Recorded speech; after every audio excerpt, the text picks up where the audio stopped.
Okay, so picture this. You're in an arena, Oh. dusk everywhere. You're facing down this Yep. opponent, right? And they are powerful. And you're just, every part of you just wants to give up. Yeah. But you got to find the strength to fight for your freedom, for your life. It's like life or death, right? Exactly, exactly. Now, high stakes? High stakes, exactly. But this isn't like, some movie, even though it might feel like that sometimes, right? We're talking about addiction recovery. Right. We're talking about the incredible work of therapist Raj Mehta, who, and this is what I love, he compares this whole journey to being a gladiator, Yeah. which I think is just That's brilliant. a, So we are diving deep today into a handout that he uses with his clients. It's called Gladiator School for Recovery. And, he's not just going for like a dramatic metaphor here, yeah. He's tapping into something much deeper, something that can really resonate when you're in the thick of it, right? When you're Right. dealing with addiction. Yeah, absolutely. And I think it's so important too because it speaks to the intensity of the struggle, right? Yes. It's not, this isn't, oh, I need to cut down on sugar. This is like, this is my life. Yes. This is it. And it's a battle. It's a real battle. Yes. So let's unpack this whole gladiator school thing. Yes. The handout kicks off with these parallels, really fascinating ones, between addicts and, gladiators from ancient Rome. Right. And, both of them, they're facing down this powerful opponent. They're both going through immense hardship. Yeah. And ultimately, the goal is the same. It's freedom.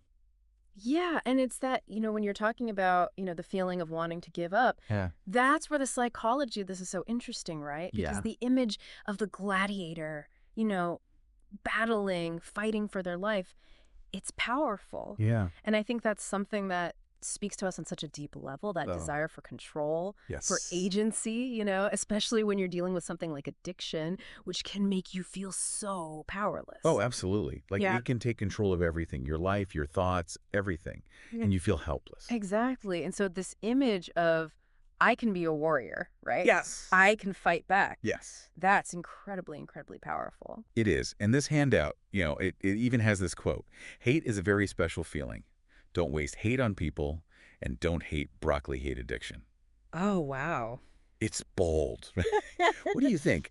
I mean, using an emotion like hate, even if it's directed at the addiction itself, can that be a motivator? I think it's about harnessing that energy, right? Because there's anger there. Yeah. Especially in those early days of recovery, that feeling of I'm taking my life back. It can be very powerful, but, and I think this is key, it has to be channeled the right way. Okay. Yeah. It needs that support, that structure. So it's almost like transforming that anger into like a sense of empowerment, Yes. not letting it kind of eat you up from the inside, right? Exactly. Because if you think about it, Yeah. gladiators, they didn't just wander into the arena and hope for the best, right? Right.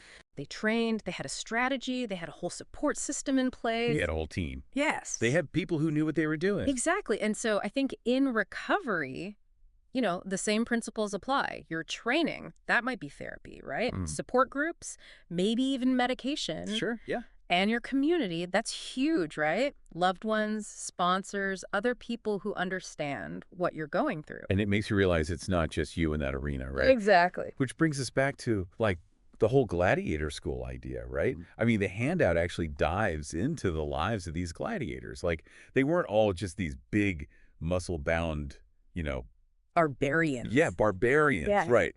Like there was more to it than that, right? Absolutely. Gladiators, they came from all walks of life. I mean, you had slaves, you had prisoners of war. Some even chose that life. Really? Wow. Yeah. And this is interesting, too. There were women gladiators. Oh, yeah, the gladiatrices. I was going to ask you about that. I mean, that's fascinating. What do you think that says, especially for women who might be listening, dealing with addiction? It's got to be powerful, right? Oh, absolutely. That image, that representation, it matters. Imagine you're in the arena, you feel alone, and you see someone who looks like you, who's facing a similar battle. And not just surviving, but thriving. It's incredibly empowering. It's like you're not alone. Yes, you are not alone. There are other people who have done this. Exactly.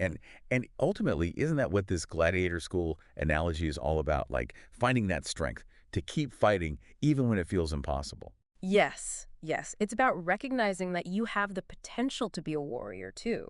You can develop the skills, the resilience to overcome this. You can win this fight. You can win. I love it. And you know what? Meta, he ends the handout with this: fortune favors the bold.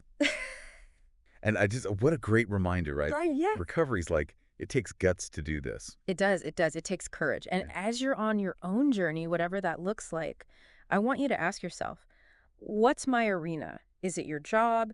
Is it your relationships? Is it your own, internal world? It could be anything. It could be anything, right? And then ask yourself, what tools do I need to become a warrior in that arena? Right. What's going to get you that victory? Yes. What kind of training, support, or even just internal strength will help you claim that victory? Love that. Powerful stuff. It is.